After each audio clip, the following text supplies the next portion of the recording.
21 saya mulai.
Selamat sore semuanya. Assalamualaikum warahmatullahi wabarakatuh. Selamat bergabung lagi teman-teman nih semua di Lestarilah Indonesia musim ke-20. Temanya memelihara hikayat penjaga kelangsungan hayat. Nah, sore ini bergabung sama kami, sama kita di sini nih dari tim Terima Kasih dan Latin nih ada Mas Irwan Fakhrudin. Mas Irwan Selamat sore. Fakhrudin. Hai Mas Irwan. Lama Halo tidak Mbak Santi. ketemu. Iya, udah lama sekali. Jadi sore ini kita ngobrol-ngobrolnya mau agak santai, tapi membicarakan masalah yang cukup serius. Jadi Betul. seperti yang kita ketahui, Mas Irwan Fakhrudin ini mungkin yang sudah Rimak Asia dan Latin ketahui ya, Mas Irwan Fakhrudin ini teman-teman merupakan apa ya orang dengan talenta yang cukup luar biasa, gemar menulis sudah pasti. Dan senang berbagi cerita gitu ya, senang berbagi cerita. Jadi Mas Farudin ini dosen ya Mas ya? Betul Mbak Santi. Dosen di Universitas Multimedia Nusantara. Ya, Ya, betul. iya tuh dari namanya aja dari multimedia. Jadi hal-hal yang terkait dengan apa yang kita lakukan sekarang pasti sudah menjadi hal yang biasa banget lah buat Mas Irwan Fakhrudin. Nah, tadi sudah lihat videonya, sudah lihat teasernya dari YouTube. Mohon maaf suaranya terputus-putus nih. Bisa dilihat dari situ kita melihat bagaimana sebuah bencana alam gitu ya, begitu besarnya mengubah struktur yang sudah ada, mengubah struktur yang sudah ada gitu ya. Mulai dari kita nggak tahu apa-apa pas saat itu terjadi gitu ya, sampai bagaimana harus membenahi diri setelah itu terjadi gitu ya. Apalagi kita yang ada di Indonesia, mungkin cuma di Kalimantan aja yang bencananya banjir aja bolak-balik banjir gitu ya. Tapi dari Sumatera, Jawa, kemudian Sulawesi sampai ke Jayapura sana gitu ya, ujungnya Merauke sana itu udah sangat apa ya, sangat biasa kalau kita mendengar tiba-tiba ada gempa, ada erupsi gunung berapi, kemudian ada ombak besar atau mungkin nanti tsunami gitu ya, banjir bandang tiba-tiba gitu. Itu adalah bencana-bencana yang sepertinya memang akan berulang kita alami gitu ya, akan berulang kita alami. Nah, sebetulnya bagaimana sih kita bisa menyikapi kondisi bencana yang mungkin akan datang, atau bagaimana kita merecover diri kita sendiri, merecover apa namanya kehidupan kita setelah bencana itu terjadi gitu ya. Nah, dan di sini Mas Irwan Fakhrudin ini punya jurnal yang cukup luar biasa. Nih saya baca-baca Local Wisdom sebagai bagian dari disaster communication. Jadi bagaimana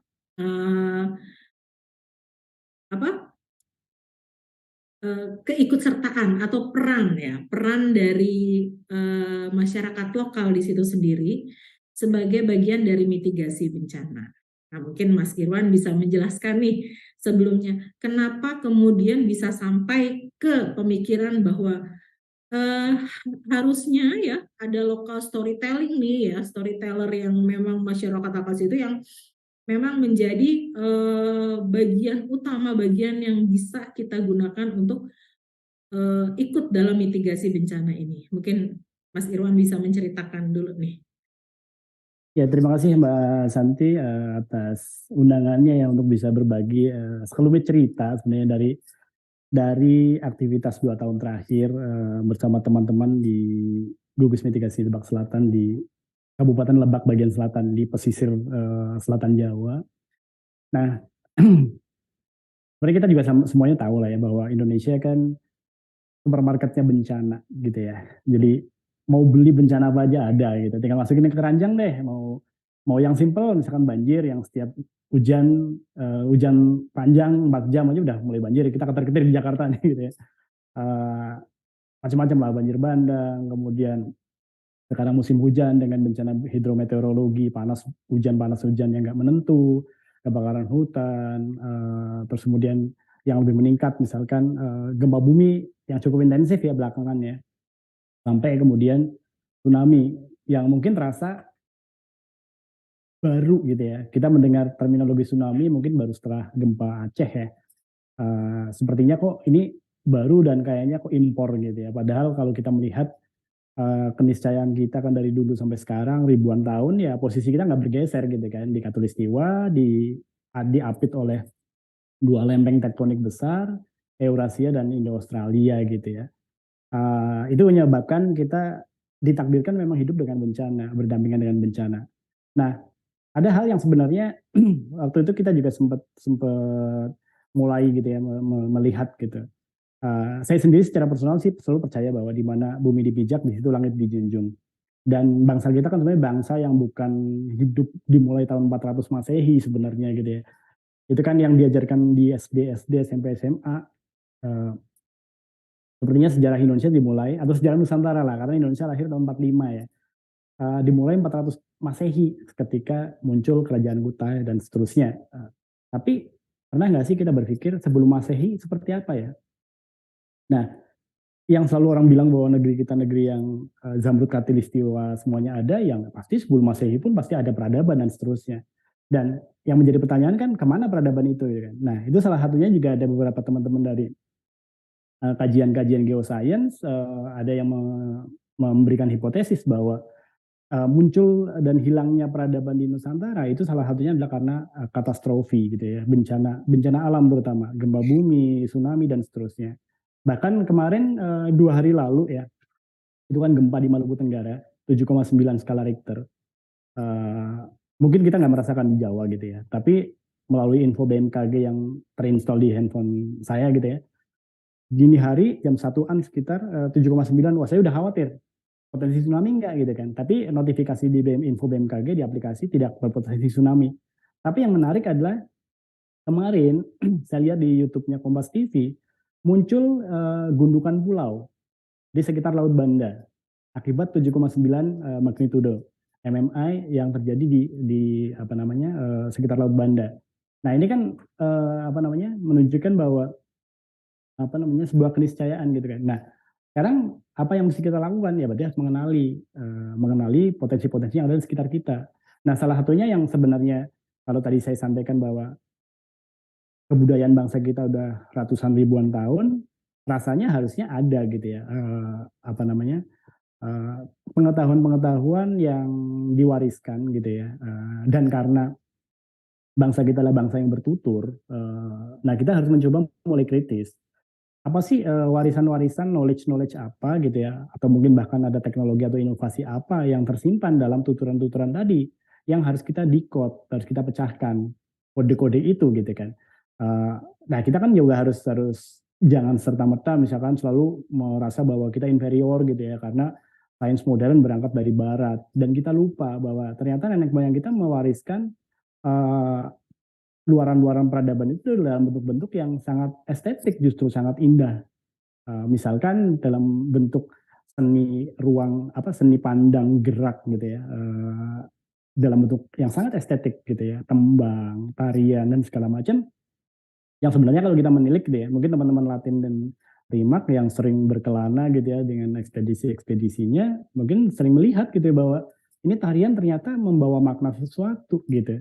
Nah dari situ tuh saya jadi melihat ketika mulai tahun 2020 teman-teman di Lebak Selatan berinisiasi membangun satu peningkatan kapasitas siaga tsunami karena memang tahun 2020 kan teman-teman dari Center of Earthquake Science and Technology di ITB dengan BMKG dan beberapa entitas lain di BRIN itu membuat penelitian, simulasi dan seterusnya yang dimuat di jurnal Nature tahun 2020 di mana akan terjadi gempa it's matter of when bukan what if karena gempa adalah suatu siklus yang fraktal yang berulang dalam periode tertentu tergantung segmen tumbukannya.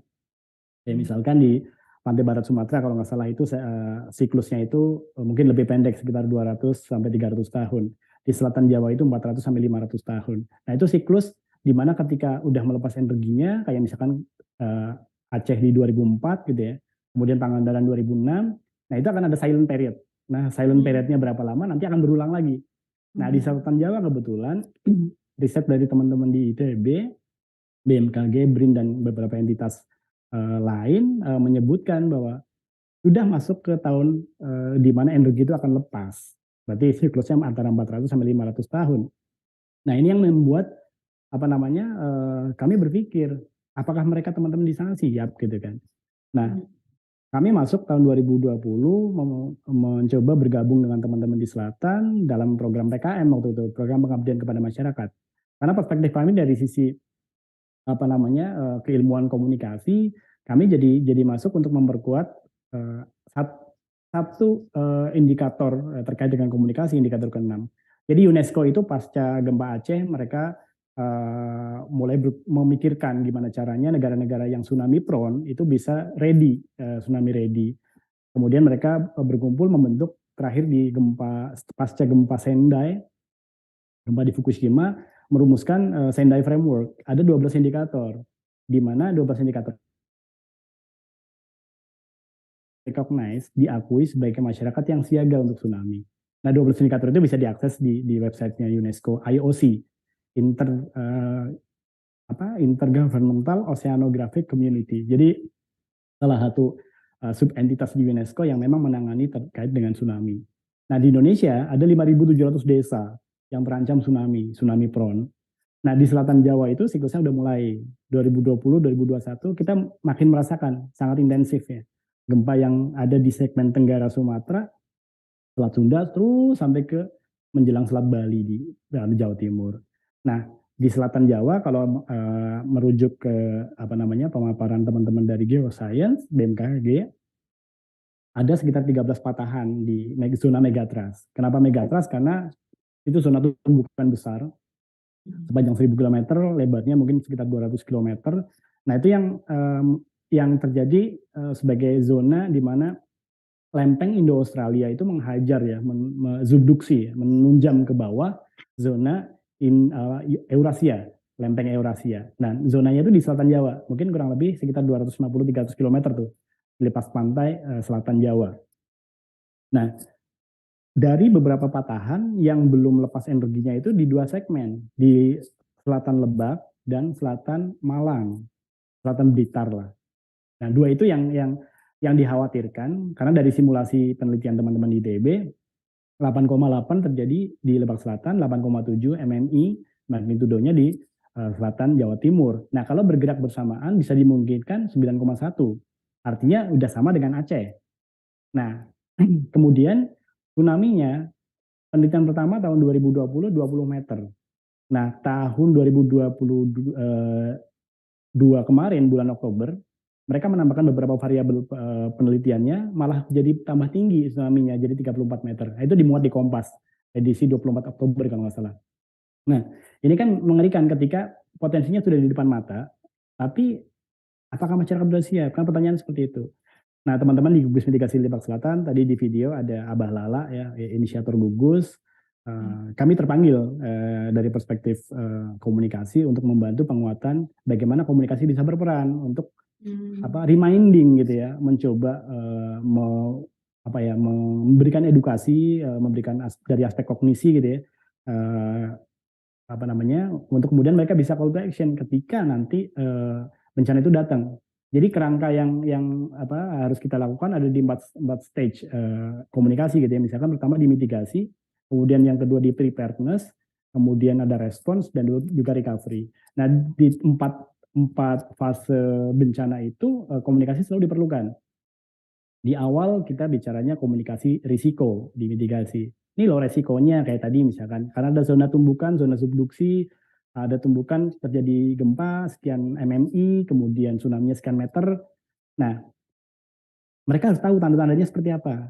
Nah, cuma kan memang kalau kita bicara sains gitu, geosains, bahasanya kan bahasa langit ya gitu ya. Nah, ini adalah tugas kami gitu ya di ranah komunikasi untuk membumikan bahasa-bahasa langit tersebut untuk kemudian bisa diseminasikan ke dalam target audiens yang berbeda. Misalkan anak-anak SD, anak-anak TK, remaja, kemudian orang-orang tua dan seterusnya. Bahkan termasuk kalangan difabel, karena ini menjadi juga target rentan yang harus kami pikirkan juga secara komunikasi seperti apa. Nah, kami mulai merancang tuh dari 2021 awal sampai 2022 gitu ya, termasuk awalnya mungkin di awal program PKM dosen gitu ya. Terus kemudian ada penambahan satu tim lagi dosen, ada 10 dosen sekarang di sana. Nah, kemudian tahun 2022 alhamdulillah kami mendapatkan dana hibah dari Dikti untuk mengeksekusi satu program magang kampus Merdeka, klasternya proyek kemanusiaan. Jadi kami memberangkatkan untuk berproses di sana selama 1 semester 23 mahasiswa dari 2 program studi, ilmu komunikasi dan juga jurnalistik, untuk mencoba membantu penguatan tadi, agar masyarakat bisa lebih aware, bisa lebih paham, bisa lebih melakukan tindakan-tindakan respons gitu, bisa memitigasi, membaca tanda, kemudian mempersiapkan, melakukan respons, dan bagaimana nanti bangkit setelah jadi penyintas ketika sudah di pengungsian. Nah, perspektifnya kan jadi besar tuh, nggak cuma sekedar ngajarin mereka atau memberitahu mereka melalui medium-medium yang bisa kita sesuaikan, tapi juga bisa mengencourage mereka untuk bisa melakukan sesuatu. Misalkan dalam fase recovery saja, mereka kan nggak mungkin terus-terusan di pengungsian gitu ya. Mereka harus balik, harus memulai kehidupan lagi. Nah, apakah juga mereka siap untuk mampu untuk melenting? Nah, artinya kita harus bisa memberikan perspektif, misalkan kita harus mencoba membuat mereka bisa menemukan kembali konten-konten apa yang ada di sekitar mereka yang bisa dijadikan satu objek untuk membangun mata pencaharian baru misalkan. Nah, perspektif kami bisa membantu misalkan dalam perspektif misalkan brand development, kemudian pengembangan konten, pengemasan dan segala macam sampai ke digital marketing misalkan ketika dalam perspektif UMKM. Jadi memang kalau kita bicara kebencanaan adalah sebuah peristiwa peradaban yang semua disiplin ilmu harus yang dilakukan kami gitu dengan teman-teman dan mahasiswa, salah satunya adalah mencoba masuk di area yang terkait dengan science communication, mengkomunikasikan sains, terutama kaitan dengan geoscience, dengan bahasa-bahasa yang lebih mudah dimengerti dan menggunakan medium-medium yang mereka sangat relate. Jadi sesuai dengan media behavior mereka. Dan tentu saja akan sangat berbeda ya ketika kita membuat kampanye, misalkan kampanye komunikasi risiko, misalkan COVID-19 gitu ya. Kampanye itu akan masuk ke medium-medium yang untuk kalangan sosioekonomik statusnya AB. Kita bisa langsung wah bisa pakai majalah, bisa pakai medium-medium konvensional gitu ya. Tapi begitu masyarakat di rural, di desa, waduh, mereka mungkin nggak pernah baca atau jarang misalkan punya habit seperti kita di urban gitu. Nah itu yang harus ada penyesuaian. Nah termasuk kita bicara local wisdom. Nah kami banyak belajar gitu dengan teman-teman di selatan untuk mempelajari bagaimana secara kultural dan secara behavior masyarakat di sana itu berinteraksi gitu ya. Nah kami coba sesuaikan. Ya salah satu referensi yang tentu saja paling pas untuk bisa dijadikan contoh adalah bagaimana Wali Songo gitu ya misalkan ya. Sunan Kalijaga gitu ya menggunakan medium seni gitu ya. Seni pewayangan, kemudian tembang dan seterusnya gitu ya untuk bisa mengintroduksi gitu ya, menawarkan sesuatu yang sebenarnya saat itu ya mungkin nggak mereka butuhkan. Mereka bicara Tuhan di Jawa udah punya Tuhan banyak gitu ya. Bahkan banyak dewa-dewa gitu misalkan. Mereka nawarin akhlakul karimah gitu. Ya itu terpahat di Borobudur di mana-mana udah memperlihatkan gitu ya. Jadi memang pada akhirnya gitu ya, bagaimana memasukkan sesuatu yang baru, sesuatu yang mungkin belum pernah mereka ini, tapi dengan cara yang sangat menina bobokan. Nah, kami belajar dari situ. Nah, tentu saja sih itu terlalu tinggi ya untuk menjadi sesuatu yang harus dicapai secara capacity bagi kami yang untuk membantu di sektor komunikasi. Tapi setidaknya best practices seperti itu kami lakukan. Jadi kami memulai dulu dengan pre-survey mengukur tingkat literasi di masyarakat di sana. Mengukur tingkat literasi, kemudian ada simpulan-simpulan, beberapa panel riset yang harus kami cermati gitu ya.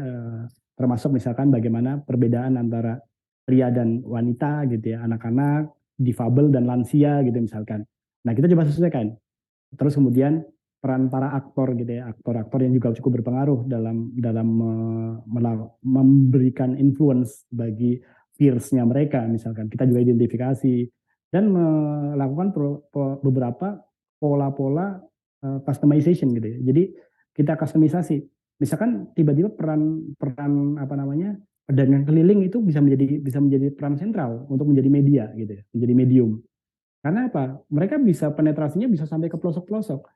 Bayangkan mungkin teman-teman di Latin dan juga Rimak Asia sangat paham ya secara topografi Taman Nasional Gunung Halimun Salak gitu ya di sekitar Lebak gitu ya. Nah aksesibilitas kita kan susah sekali ya, perjuangan banget. Orang jalan tembus dari lokus kita di Panggarangan, Kecamatan Panggarangan, menuju ke Jasinga sebenarnya jalurnya sudah ada, tapi jalannya makadam yang rusak nggak karu-karuan gitu kan. Diperlukan kendaraan four wheel drive untuk bisa melewati jalur situ. Kebayang kalau kita harus menggunakan pola-pola distribusi konvensional nggak akan bisa. Bahkan kita juga di sana pernah dengar cerita gitu ya, kurir-kurir ekspedisi kalau misalkan ada yang harus diantar ke daerah situ udah langsung ini duluan gitu kan, jiper duluan. Tapi kami melihat beberapa kali kami misalkan belusukan ke beberapa kampung gitu ya di bawah punggungan Gunung Halimun gitu ya. Itu ternyata tukang cilok itu dengan santainya naik motor gitu ya. Nah, kami mencoba mengengage juga mendekati paguyuban pedagang keliling community PKC untuk kemudian menjadi duta-duta komunikasi kebencanaan. Kami siapkan t-shirt gitu ya, kami siapkan beberapa materi misalkan stiker dan seterusnya untuk kemudian bisa bisa mereka bawa untuk didistribusikan. Tukang-tukang sayur keliling misalkan. Mereka kan bisa jadi penyambung lidah kita gitu ya, yang sangat-sangat bisa mudah mengengage. Karena mereka juga akan kontak poinnya akan menyentuh ke influencer yang lain, yaitu ibu rumah tangga. Tukang sayur kan hebat ya, setiap pagi mereka bisa dikerumuni ibu-ibu gitu. Dan ibu-ibu itu tokoh sentral di rumah tangga gitu kan. Jadi pola-pola seperti itu. Terus kemudian misalkan kalaupun bikin event, pola-polanya pesta rakyat misalkan di pesisir dan seterusnya, layar tancap dan lain-lain. Nah, kemudian yang paling penting juga adalah pola-pola TOT, training of trainers gitu. Jadi setiap program yang kami eksekusi selalu polanya seperti itu. Karena ketimbang misalkan kami membuat satu film dokumenter, tapi cuma satu. Kenapa nggak bikin event yang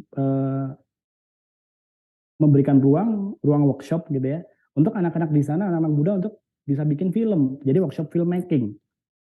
Atau misalkan ketimbang kita mengundang siapa untuk bikin event di sana untuk mendongeng, kami bekerja sama dengan ID Flow Story, teman kami juga untuk membuat satu event atau workshop namanya Satu Rumah Satu Mendongeng gitu.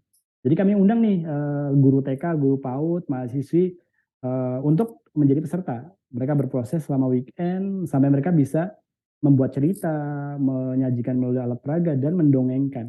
Dan nanti diharapkan dia akan menjadi trainers berikutnya di kelompok mereka, kelompok kecil mereka.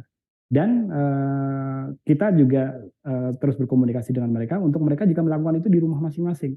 Jadi harapannya kalau misalkan kita bisa mengaktifasi kembali kegiatan mendongeng, yang mana itu kan sebenarnya kearifan lokal gitu ya. Karena kegiatan, kalau Pramudia kan bilang bahwa dongeng adalah tradisi terindah dalam pokoknya luaran terindah dalam tradisi lisan Nusantara gitu ya. Jadi kenapa nggak kita ulangi lagi gitu kan dengan pola-pola yang lebih membumi. Dan apa yang menjadi konten dongengnya adalah, nah ini menarik, yang menjadi konten dongeng adalah sebenarnya juga merupakan hasil hasil penelitian juga bersama dengan komunitas di selatan, dengan Abah dan juga tetua-tetua di sana, yang pada akhirnya masuk ke jurnal tersebut yang tadi Mbak Santi sempat mention sebelumnya. Jadi bagaimana tuturan lokal ternyata sudah ada terkait dengan mitigasi bencana. Misalkan apa sih yang harus dicermati ketika gempa megatrust ini akan terjadi? Yang pasti kan karena gempa berulang, nenek moyang kan sudah mencatat. Karena tradisi kita, tradisi bertutur, diturunkan secara lisan, melalui dongeng dan segala macam. Nah ini pembelajaran yang paling bagus adalah di Pulau Simelu di Aceh. Di mana satu pulau itu yang meninggal itu sekitar 3 orang gitu ya. Satu lansia, selebihnya yang mereka lagi melaut. Nah, satu pulau itu selamat semua. Ya ternyata karena mereka memelihara berkegiatan mendongeng. Formatnya bisa macam-macam, bisa folklore didongengkan di rumah, menjadi lebay gitu, dongeng Nina Bobo, atau tembang di surau, di masjid dan segala macam. Nah, pembelajaran itu yang membuat kami jadi yakin bahwa di setiap tempat yang tadi saya sebutkan 5.700 desa yang tsunami prone, itu seharusnya punya 5.700 tradisi yang harus kita preservasi dan kita aktifkan kembali. Nah, itu yang menjadi dasar Mbak Santi, bagaimana kami melihat bahwa peran local wisdom sangat berperan. UNESCO untuk ikut Asia Pacific Science Meeting di Jakarta. Nah, di situ ada beberapa poin rekomendasi yang kami dorong gitu ya. Jadi kebetulan kemarin yang mendorong itu delegasi dari kita, dari UMN, kemudian dari Timor Leste, dari Malaysia, dan dari Vietnam. Itu mendorong karena mereka semuanya sharing masing-masing. Saya sharing yang di Lebak Selatan gitu ya, terkait dengan ternyata ada loh local wisdom untuk mitigasi, untuk preparedness, response, dan seterusnya. Nah, sebenarnya kok sama gitu kan. Dan akhirnya itu pertama, terus kemudian yang berikutnya science communications. Bagaimana peran-peran medium-medium yang lebih merakyat gitu ya, layar tancap, wayang, golek, misalkan ketoprak dan seterusnya bisa juga menjadi medium gitu kan. Jadi nggak mesti selalu sesuatu yang berbudget mahal gitu ya.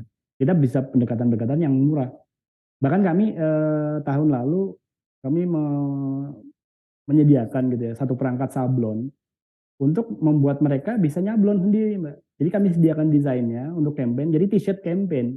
Ada beberapa desain dari t-shirt. Mungkin kalau Mas Firman bisa share ya di slide 17. Itu kami membuat campaign melalui t-shirt, dan t-shirt ini ya kami kan juga dana dari kampus juga terbatas ya untuk PKM. Jadi dengan adanya peralatan sablon tadi, mereka yang punya kaos oblong ya silakan disablon gitu kan. Kami provide desainnya. Nah, pola-pola kita harus berpikir kreatif untuk melakukan pendekatan-pendekatan itu yang kami lakukan. Terus kemudian ketika Agustus kemarin kita mulai mengimplementasikan magang kampus Merdeka dengan dukungan biaya dari Dirjen Dikti, kami jadi lebih leluasa karena secara budget memadai. Jadi dari 23 mahasiswa yang berproses itu menghasilkan 22 luaran karya. Ada yang bikin digital campaign, ada yang bikin buku cerita anak, buku saku, bikin ada yang bikin eventnya banyak beragam. Terus kemudian ada satu yang bikin kajian penelitian kualitatif dari situ. Jadi ada 23 luaran. Cukup menarik. Mungkin di momen lain mungkin saya bisa sharing terkait dengan luaran-luarannya seperti apa sih gitu ya. Ini dan mereka sekarang lagi pada sidang nih 23 mahasiswa ini. Karena program MBKM ini juga menjadi program unggulan di kami. Itu program untuk semester 7 dan mereka magang berproses di Gugus Mitigasi Lebak Selatan dan juga mereka menghasilkan capstone project atau karya. Nah, luaran karya ini digunakan oleh Gugus Mitigasi untuk menyebarluaskan informasi kebencanaan dan ini bisa menjadi tambahan amunisi ya untuk science communication untuk bisa lebih ini lagi mendekati ke masyarakat. Kira-kira begitu Mbak Santi. Luar biasa. Keren banget loh, Mas Irwan. Kita tuh ya selama ini berpikir bahwa kita mendongeng itu hanya untuk menanamkan pesan moral yang terkait dengan bagaimana kehidupan gitu ya. Dan itu biasanya ke anak-anak gitu kan. Betul. Kalau saya sendiri sebagai orang tua kan ke anak-anak gitu. Tapi kalau kemudian menyebarkan informasi itu ke sekitarnya gitu, itu kan adalah sesuatu yang selama ini orang awam ya tidak terpikir sampai ke sana gitu, bahwa sebenarnya kalau mereka bercerita kepada orang lain itu tuh akan didengarkan dan akan ada yang tertanam gitu ya. Nah, kalau ini nih Mas Irwan nih tadi kan menggunakan kayak tadi ada abang-abang tukang cilok gitu kan, yang memang saya pernah pertama kali saya itu naik gunung itu hal yang paling menyenangkan itu adalah begitu ketemu tukang cilok, tukang jajanan gitu kan. Emang bener gitu loh. Di ujung gunung kita nggak ada makanan apa-apa, cuman bawa mie instan gitu ya, sama beras gitu. Tiba-tiba ada tukang cilok gitu. Dan itu emang tokoh gitu ya, tokoh yang bikin kita senang gitu. Terus kemudian ibu-ibu tukang sayur, tukang sayur gitu, dan hubungannya dengan ibu-ibu gitu ya. Nggak bisa kita pungkiri lah, memang ibu-ibu itu penyebar informasi paling cepat dan kadang-kadang lebih akurat daripada lambe curah. Nah, ini bagaimana Mas Irwan menghimpun informasi yang akan diberikan gitu. Maksudnya gini, mereka itu kan pasti menyampaikan informasi tidak akan secara formal seperti kayak misalkan dosen kepada mahasiswa, seperti kita narasumber menjelaskan kepada audiens gitu ya. Bagaimana mereka membawa informasinya itu dan informasi apa saja sih yang diceritakan gitu loh kepada misalkan kayak tadi si abang tukang cilok, abang tukang sayur, atau misalkan ada komunitas sendiri, komunitas bercerita yang tidak sengaja terbentuk. Nah, hal seperti itu bagaimana sih Mas Irwanto bisa ini loh informasi yang diberikan ini dan caranya seperti ini. Nah, itu gimana tuh Mas Irwanto? Ya, sebenarnya kalau dalam komunikasi kan ada dua hal utama ya, yang paling penting. Pertama, what to say, kemudian how to say. Ya kalau di ranah strategik, ya pasti kita harus tahu siapa audiensnya dan segala macam. Tapi setelah itu semuanya udah terpetakan gitu, kita kan turun ke sana, kita bisa memetakan penduduknya jumlahnya berapa, yang terdampak nanti akan berapa, mana zona-zona rawan, misalnya RW yang zona merah misalkan. Zona merah itu artinya satu wilayah yang akan terdampak paling parah. Istilahnya zona inundasinya paling tinggi, misalkan zona rendamannya berapa meter, 10 meter, 20 meter misalkan, ketika tsunami menghantam. Nah, itu yang kita jadikan fokus area gitu ya. Nah, setelah itu terpetakan, ya kalau untuk what to say-nya sebenarnya tetap harus what to say yang berdasarkan sesuatu yang valid, namanya juga science gitu ya. Nah, kami memang di dalam kolaborasi Gugus Mitigasi Lebak Selatan ada 27 entitas, Mbak. Jadi di situ entitas yang terkait dengan hal-hal geoscience, di situ ada BMKG, ada BRIN, ada ITB juga gitu ya. Kami mendapatkan pengayaan, jadi knowledge enrichment. Jadi kami sebelum deploy teman-teman mahasiswa ke sana, kami 1 bulan tuh full di drill, Mbak. Di drill pengetahuan tuh. Pengetahuan sampai simulasi bencana, di drill benar-benar berpraktek. Harus kayak gimana. Nah, data-data itu kan yang disampaikan gitu ya. Karena forumnya kan forum kayak tadi Mbak Santi sampaikan, dari expert to audience yang juga dalam ranah akademis. Nah, dari situ tapi challenge-nya nanti how to say-nya. Nah, kita kan udah bisa memetakan nih targetnya. Nah, media behavior targetnya seperti apa. Nah, karena mereka live in di sana, jadi itu kami juga menugaskan mereka untuk coba cari tahu dulu media behaviornya apa gitu. Kalaupun bikin event yang seperti apa yang disukai sama mereka gitu ya. Kalaupun misalkan ada musik apa yang mereka sukai gitu ya, dan seterusnya. Nah, nanti how to say secara format, penyajian dan juga kontennya itu menyesuaikan. Bahkan ketika ini kan kerjanya kolaboratif juga gitu ya.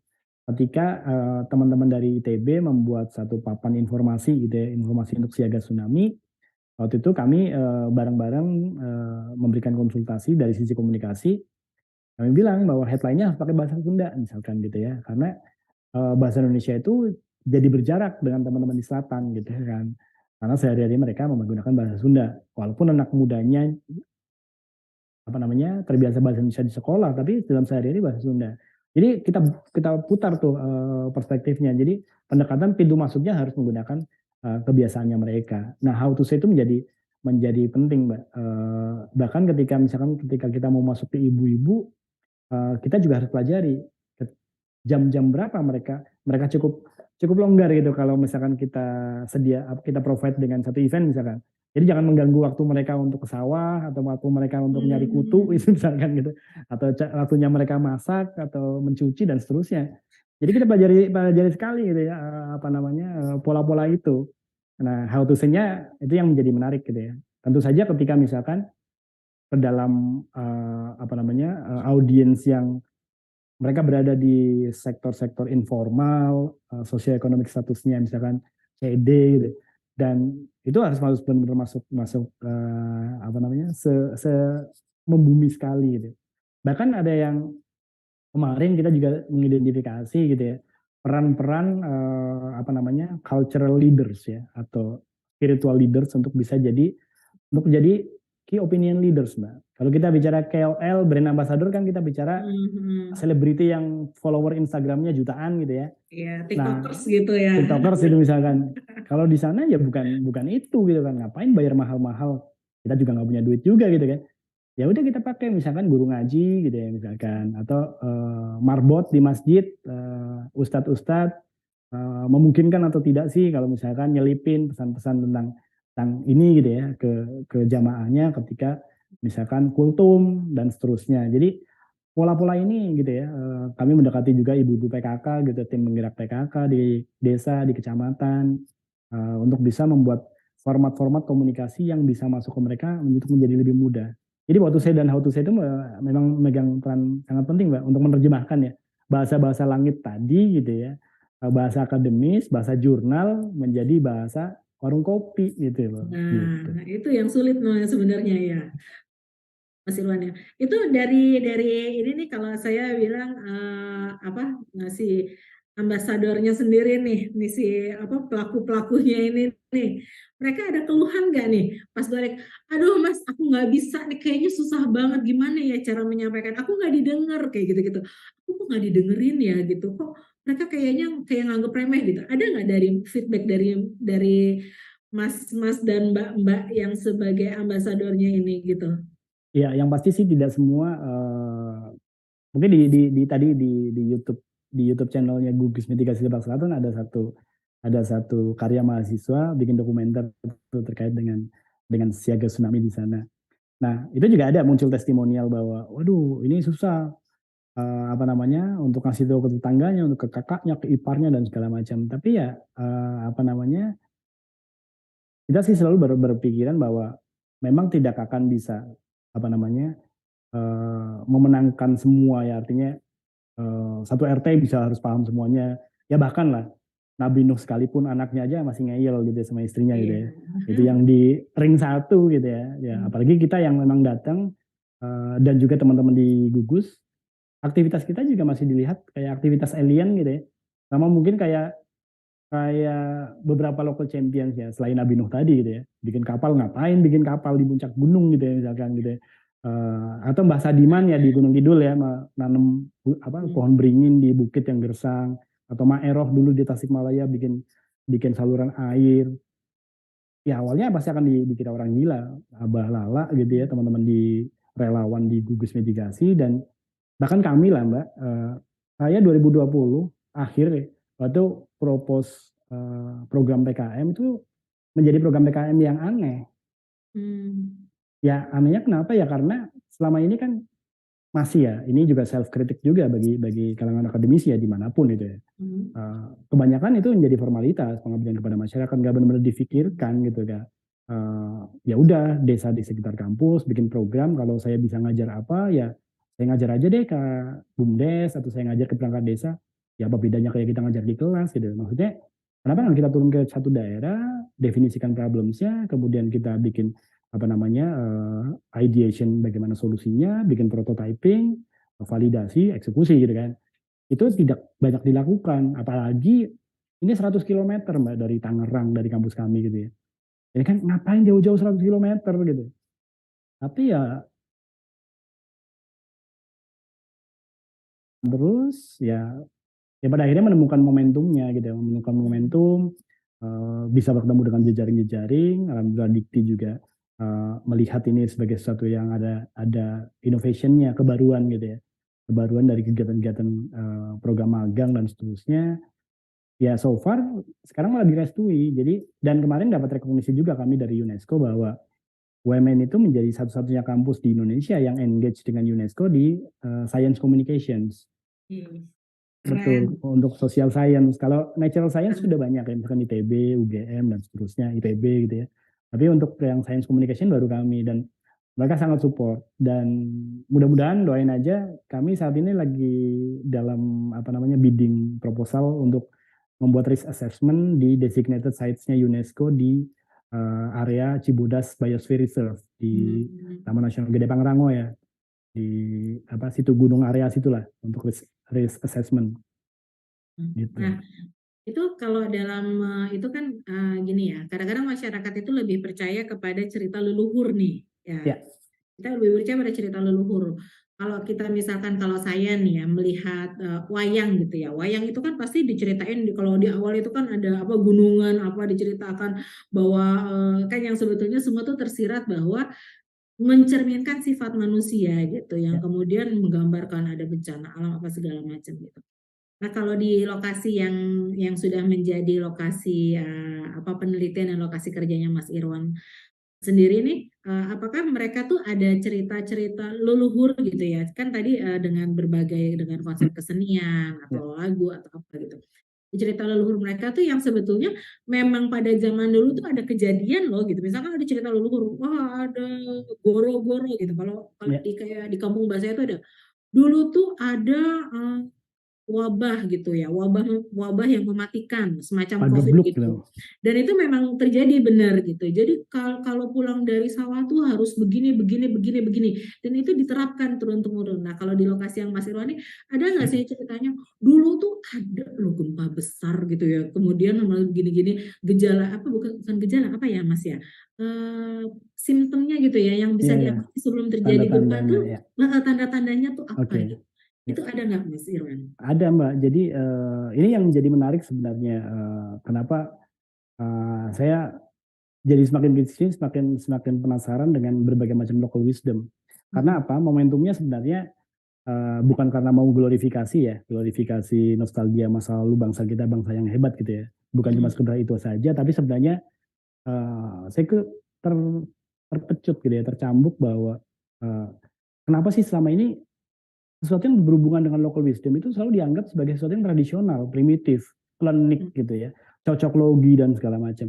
Jadi saya itu tertrigger untuk sebenarnya memecahkan misteri itu, decoding lah katakanlah seperti itu. Nah, jadi dalam 2 tahun berproses di sana, belusukan ke sana kemari dengan Abah gitu ya, dengan tetua-tetua di sana, kami menyimpulkan gitu, memang ada tuturan lokal karena itu divalidasi dari beberapa tetua, beberapa kepala desa adat gitu ya, yang bercerita. Ada yang memang mendapatkannya dari turun temurun, dari buyut, kakek, cucu, bapak, cucu dan segala macam gitu ya, turun temurun. Ada yang ya secara spiritual lah, yang mungkin kadang ini apa sih gitu ya, misalkan oh itu bisikan, oh itu dari mimpi. Ya suka nggak suka, mau nggak mau, ya kita akan berhadapan dengan itu ya. Tadi di mana bumi dipijak, di situ langit dijunjung. Dan ternyata ada mbak, misalkan ketika nanti gempa akan terjadi, ada beberapa tanda. Yang pertama, turunnya mamalia dan juga burung dari halimun ke bawah. Ya itu sekarang sih masih belum ada foto atau video yang viral ya. Jadi mungkin itu masih belum terjadi. Yang kedua, munculnya buaya di permukaan sungai pantai selatan. Dan itu sudah muncul di akhir November tahun lalu. Pas kami datang bikin program Satu Rumah Satu Pendongeng, itu baru rame di sana. Permukaan muara. Kemarin rame lagi, ada yang muncul di apa namanya? Ya ini sih masih harus dikonfirmasi lagi gitu ya. Tapi cukup ramai dan saya sempat melihat video yang viral di selatan itu di dermaga. Nah sebelumnya nggak pernah terjadi. Dan itu memang ada tuturannya gitu, tuturan lisannya ada. Nanti akan ada buaya muncul di permukaan. Nah ini mungkin apakah ini juga sebagai tanda lain dengan intensifnya kejadian kegempaan di selatan mungkin gitu ya. Itu walau alam lah. Nah, itu yang kedua. Yang ketiga adalah munculnya cahaya merah. Cahaya merah dari ufuk horizon laut di arah barat daya. Karena memang kalau melihat busur megatras itu memang arahnya barat daya. Nah, itu sudah muncul juga di akhir tahun lalu. Itu sih videonya saya punya. Nanti mungkin kalau ada kesempatan saya bisa share tuh videonya. Itu di beberapa tempat dari perbatasan antara Pandeglang Lebak sampai menjelang ujung genteng di antara Bayah menuju ke arah Pelabuhan Ratu gitu ya.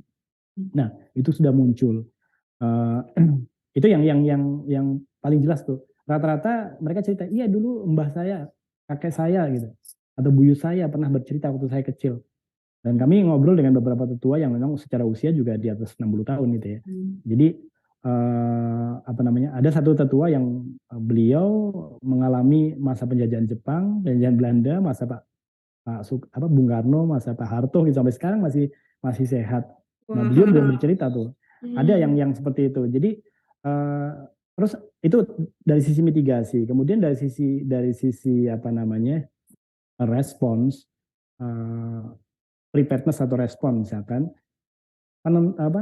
arahan untuk pergi ke satu tempat ketika tsunami terjadi. Itu sudah ditentukan Mbak, ditentukan di 3 titik.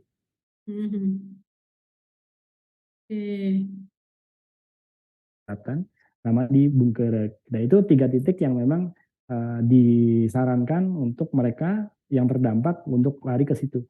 Dan awal 2022 BMKG menentukan titik-titik tadi sebagai titik evakuasi akhir. Nah, tentu saja kalau lembaga pemerintah kan menggunakan metodologinya sains modern gitu ya, dengan teknologi lah. Tapi tiba-tiba jadi ketemu tuh Mbak, loh kok bisa disandingkan antara tuturan lokal yang exactly titiknya, koordinatnya lah. Karena menyebut nama, berarti kan koordinatnya bisa dicari di Google Maps gitu kan. Sementara dari lembaga resmi juga mengarahkannya ke sana. Nah ini kan berarti klop. Nah dari situ tuh, wah ini nggak bisa dianggap enteng ini kearifan lokal gitu kan. Nah terus kemudian ada satu lagi ketika nanti mereka lamun bayah dikumbah ku caah laut gitu ya. Jadi ketika nanti bayah itu kan memang kasepuhan bayah ya. Kasepuhan yang tertua lah di Banten Selatan. Yang dulunya kan orang-orang Jasinga tuh yang memang ditugaskan untuk selatan untuk menjaga ekosistem gunung di selatan dan marine ekosistem. Ada tuh, itunya ada tuh di beberapa manuskrip lama ada. Nah,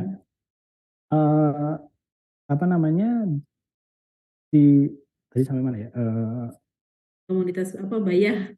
Ya, si komunitas di Bayah itu ketika nanti caah laut atau banjir laut itu menerjang, mereka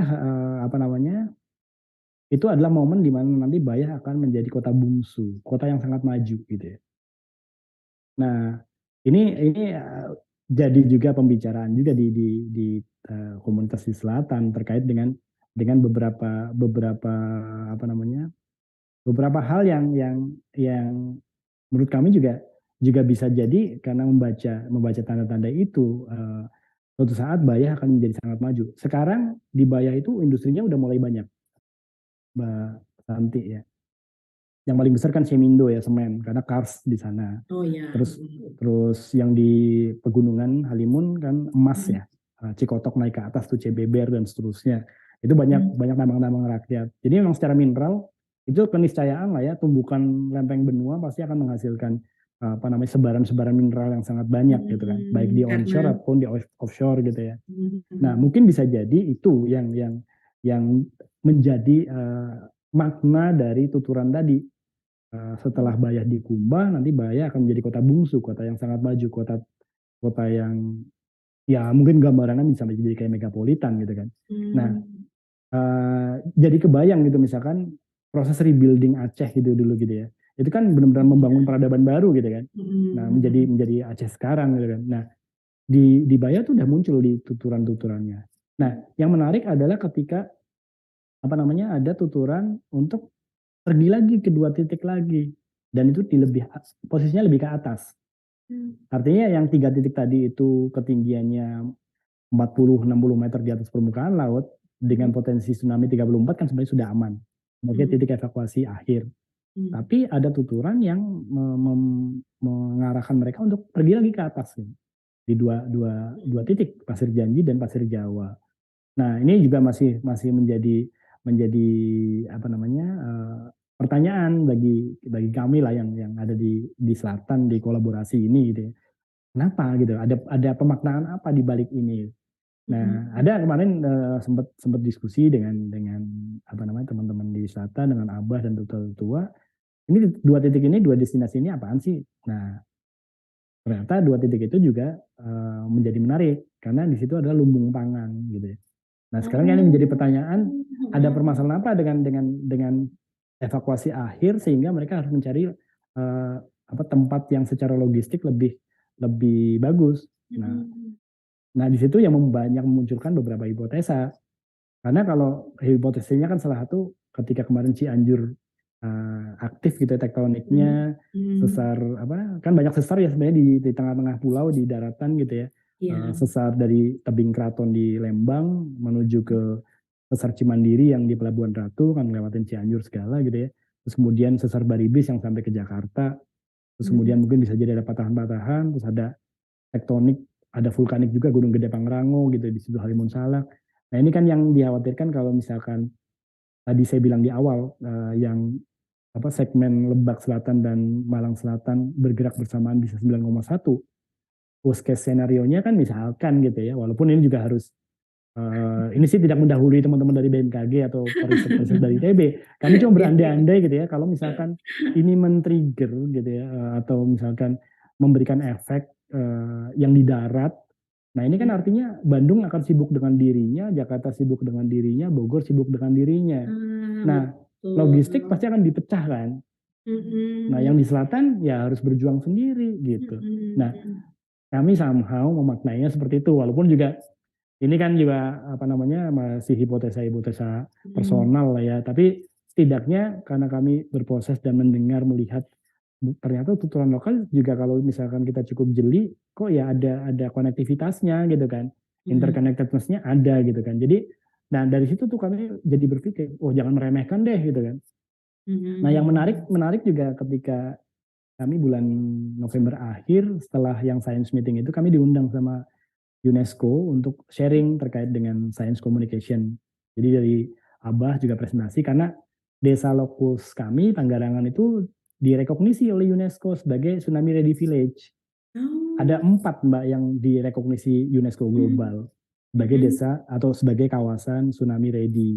Yang pertama Tanjung Benoa di Kuta Selatan di Bali, Malang Selatan di desa Tambak Rejo, kemudian Kemadang di Kulon Progo dekat bandara, sama Panggarangan di Lebak Selatan. Jadi 4 desa dari 5.700 desa berpotensi tsunami. Dan targetnya 2030, 5.700 desa itu harus tsunami ready. PR-nya sangat besar, Mbak. Butuh gandengan tangan.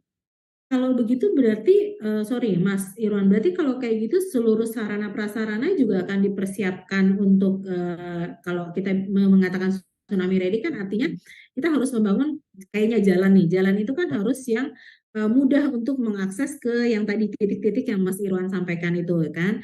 Kemudian bangunan gitu ya, bangunan tidak sampai menutupi akses untuk ke sana. Mungkin seperti sampai ke hal-hal seperti itu nggak Mas Irwan? Betul. Sampai karena di 12 indikator itu juga juga terkait dengan bagaimana menyiapkan sarana prasarana, sarana informasi gitu ya, misalkan papan penunjuk arah dan segala macam, ketersediaan sarana prasarana A, B, C dan seterusnya juga memang ada di 12 indikator itu.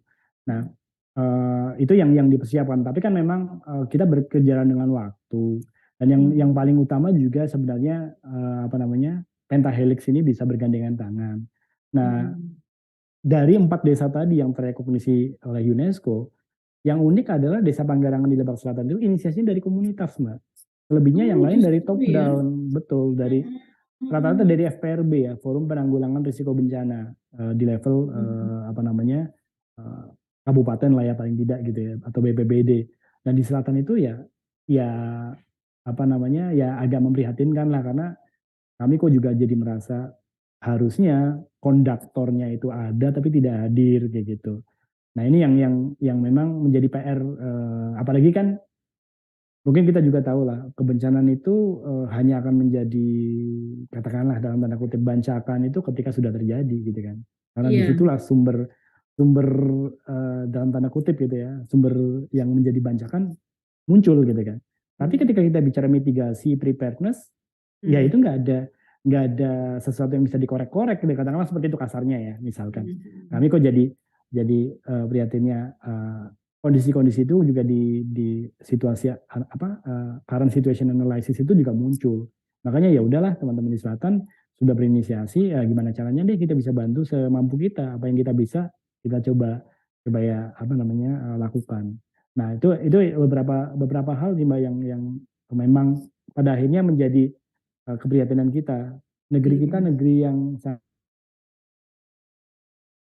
gitu ya, apapun ada ya, tapi tidak semua ready untuk ke sana. Nah, yang sebenarnya kan hampir semua kitab atau artefak-artefak gitu ya, itu kan menyebutkan. Bahkan teman-teman di Puslit Geoteknologi BRIN di Bandung itu sudah mulai melakukan kajian-kajian geomitologi, Mas. Jadi menggabungkan penelitian geoscience, salah satunya paleo tsunami gitu ya, penelitian tsunami purba, dengan melakukan penggalian, melihat layer-layer, kemudian di carbon dating layer batuannya, dan dilihat. Nah keberulangannya selalu sama gitu kan, karena fraktal tadi. Layer itu adalah sebenarnya endapan foraminifera dan segala macam, misalkan terumbu karang atau apapun itu dari dasar laut yang tersingkap ke atas. Nah itu dihitung carbon dating, memunculkan pola-pola yang sama, fraktal tadi, misalkan 500 tahun, 400 tahun dan seterusnya. Dan peneliti salah satunya, saya pernah diundang juga di salah satu forum gitu ya, Mas Eko Yulianto dari BRIN. Beliau itu mulai mencoba menyandingkan gitu ya.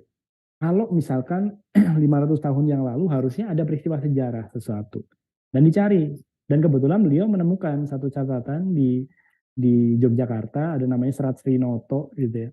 Nah Serat Srinoto itu menunjukkan bahwa ketika terjadi tsunami besar saat yang lalu gitu ya, itu adalah ketika Sutawijaya memang berikhtiar mau mendirikan Mataram.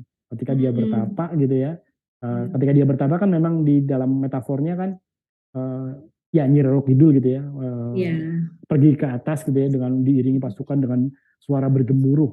Nah ini bisa menjadi metafor apakah itu tsunami gitu kan? Karena di tahun itu memang secara tektonik gempa, tsunami bisa jadi, dan kemudian vulkanik Merapi juga bereaksi. Karena yang vulkanik Ki Ageng Pemanahan di bapaknya ya, bapak atau bapak angkatnya gitu ya. Karena kan mereka dikejar oleh Raja Pajang ya, Hadiwijaya. Nah, Hadi Wijaya nggak sampai nyebrang ke Magelang ke Jogja karena terhalang aliran lahar.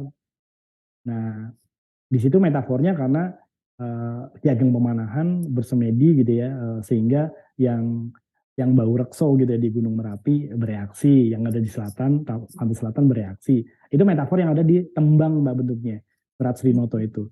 Nah, itu ternyata ketika di decode gitu ya, terus kemudian dicoba ditriangulasikan dengan berbagai macam data-data geoscience kok jadi ketemu gitu kan. Ini kan menjadi menarik. Nah, saya Ya. pernah ngobrol dengan salah satu forum alumni geologi ITB gitu ya. Saya sharing hal yang sama terkait dengan cerita di Lebak Selatan gitu ya.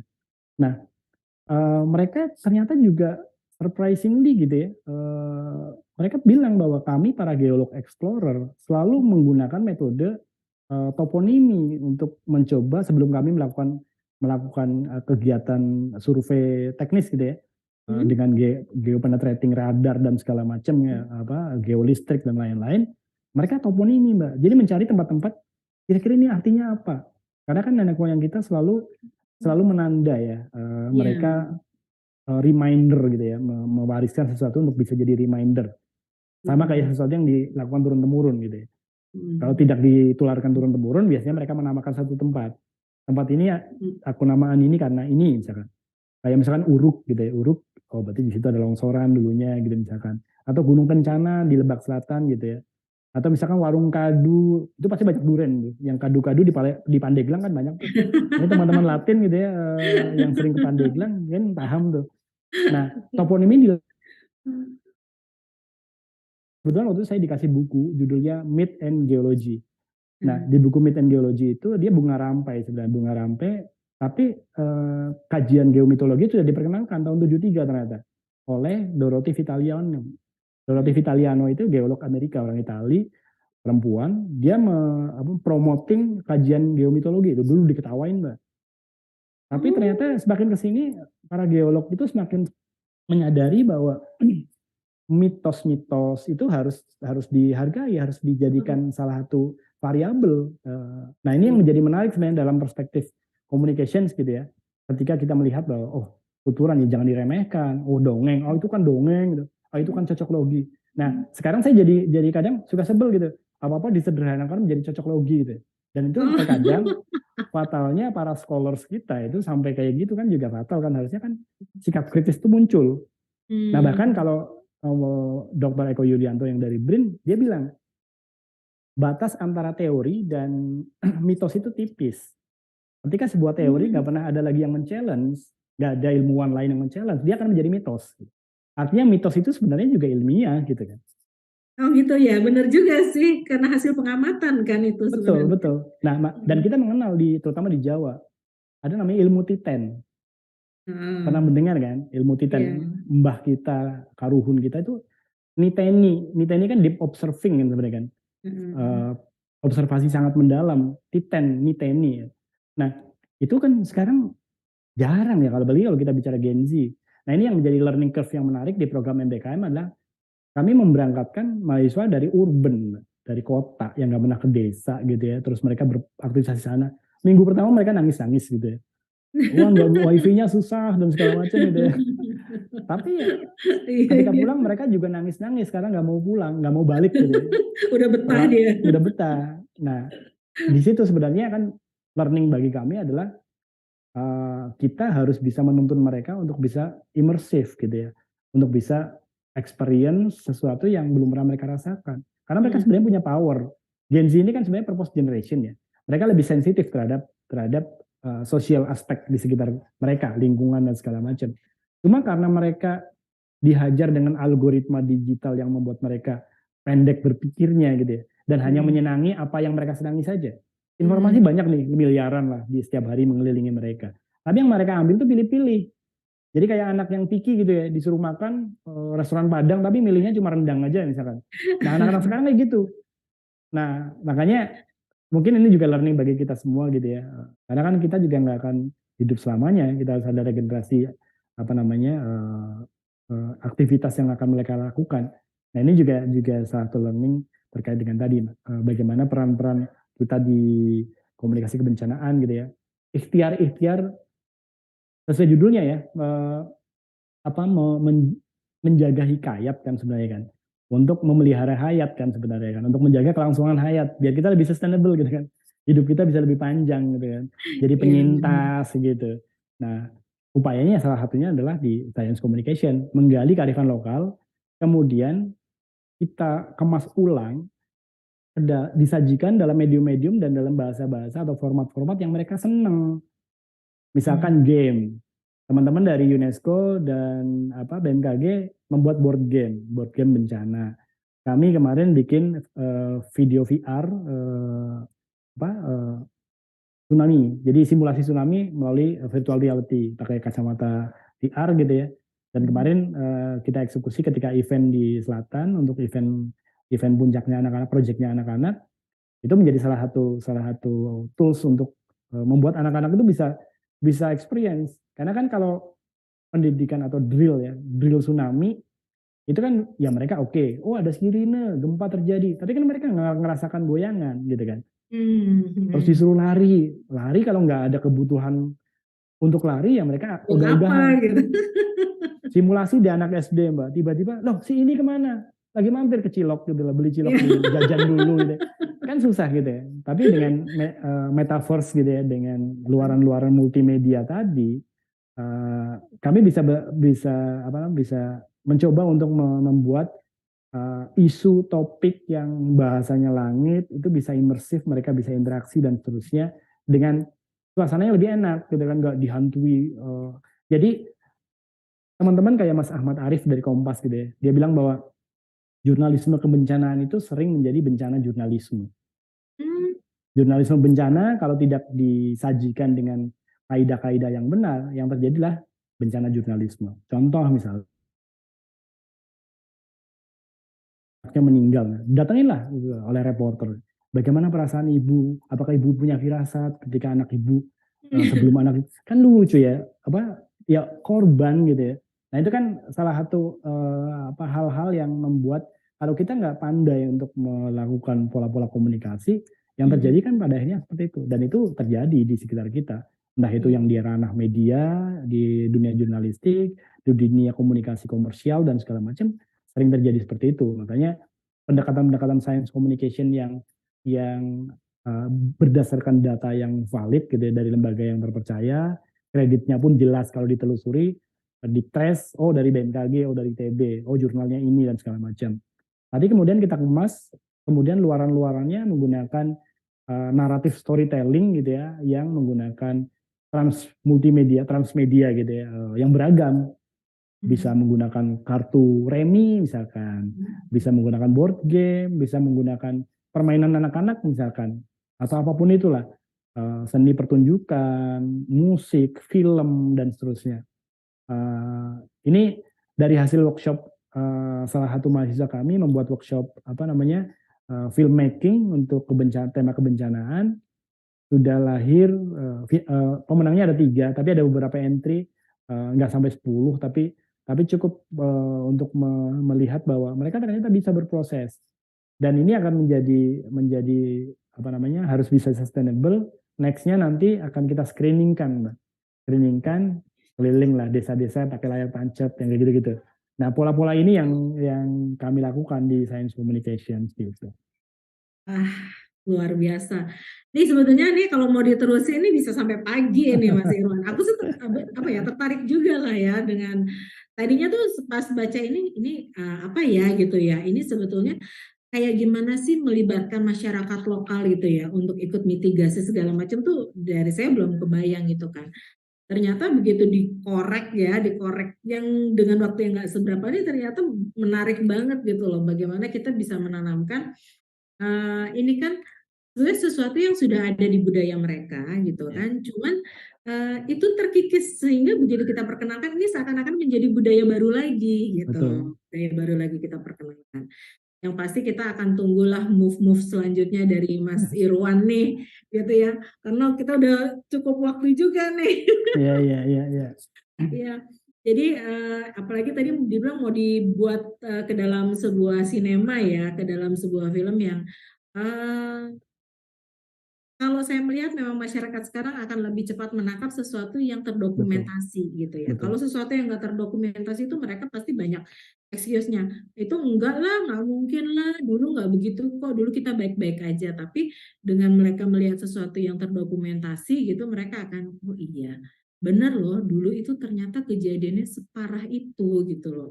Dan harusnya kita sudah bisa melihat tanda-tandanya dan intinya adalah yang seperti tadi Mas Irwan bilang gitu, supaya eh, kita semua nih masyarakat terutama di lokasi-lokasi yang memang rawan bencana itu mereka siap. Jadi pada saat bencana itu terjadi mereka tidak lagi harus mengandalkan bantuan yang entah kapan datangnya, yang kemudian di Betul. tengah jalan disunat, yang segala macam polemik lah itulah. Mereka bisa survive sendiri gitu ya dengan caranya sendiri, dengan local wisdomnya gitu ya. Mereka sudah mempersiapkan segala sesuatunya, walaupun terbatas tapi itu bisa menyelamatkan hidup banyak orang gitu gitu yang seperti itu Mas Irwan ya, luar biasa lah, keren ini menjadi catatan sejarah sebenarnya ya, menjadi catatan sejarah karena Indonesia itu kan dibilang tertinggal juga untuk mitigasi bencana gitu ya. Jadi bagaimana kita melakukan mitigasi bencana tidak dengan kiblatnya tadi seperti tadi Mas Irwan bilang ke barat-baratan, ke modern-modern, bahwa kita punya local wisdom yang kita bisa pakai, kita bisa gunakan sebagai kekuatan untuk mitigasi bencana, mulai dari awal ya mitigasi, kemudian respon pada saat terjadi bencana dan bagaimana mereka merecover diri mereka sendiri.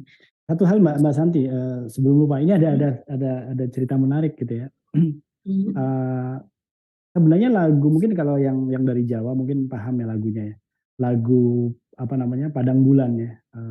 Oh Iya iya, kan, ayo pernah prakonco dengar saya. dolanan neng jobo gitu ya. Padang bulan bulane kaya rino, rembulane sing awe-awe. Apa ngelingake ojo podo turu sore. Nah, ketika di decoding itu sebenarnya mitigasi, Mbak. Ayo prakonco, ayo kawan-kawan, dolanan aneng jobo, bermain di luar. Come out and play. Kan biasa kalau dulu di desa-desa kan kalau malam, wah padang bulan gitu, full moon keluar main. Bulannya kayak rino, rembulannya, bulannya singawe-awe yang melambai-lambai. Nah, ngelingaknya coba turu sore, mengingatkan jangan tidur sore-sore. Nah, ketika padang bulan, ayo kita keluar. Itu sebenarnya keluar untuk memitigasi. Karena bulannya melambai-lambai, dan melambai-lambai itu sebenarnya kan melambai-lambai kan kayak kita menarik ayo ke sini. Nah, itu bisa kita decode sebagai gaya tarik gravitasi bulan. Ketika bulan menjadikan air laut pasang, jangan tidur sore-sore. Bisa jadi rob akan melanda desa kamu gitu loh. Ngelingake ojo pada turu sore, jangan sampai pada tidur sore-sore gitu. Itu sangat, dan banyak sekali tembang-tembang Jawa, Sunda, Bali segala macam kalau mau di decode gitu ya, dipecahkan kode-kodenya, itu sebenarnya adalah pesan-pesan apapun itu untuk kehidupan kita. Luar biasa. Ya sih, kita berpikirnya cuman oh ya lagu mainan anak-anak gitu ya. Ternyata lagu-lagu zaman dulu tuh ya tembang apa kalau kita orang Jawa macopot ya, apa? Mocopat. Mocopat itu ternyata memang banyak maknanya ya gitu ya. Betul. Seru juga dibikin novel Mas Irwan, mendekoding lagu-lagu atau tembang-tembang zaman dulu gitu. Kita kumpulin dulu deh Mbak, kumpulin dulu ininya local wisdom outputnya untuk kemudian bisa kita coba mediakan gitu ya. Seru tuh sebagai kalau saya kan lebih menerima media tuh, kalau saya itu lebih senang membaca gitu ya daripada menonton gitu. Kalau menonton tuh aduh lama banget sih gitu. Kalau baca kita tuh lebih cepat bisa menikmati gitu. Ya mungkin nanti bikin novelnya terus dibikinin filmnya kayak yang film apa tuh Don't Look Up itu loh yang di Netflix. Oh iya. Kalau notice ya di Netflix itu sekarang semakin banyak film dokumenter tentang bencana.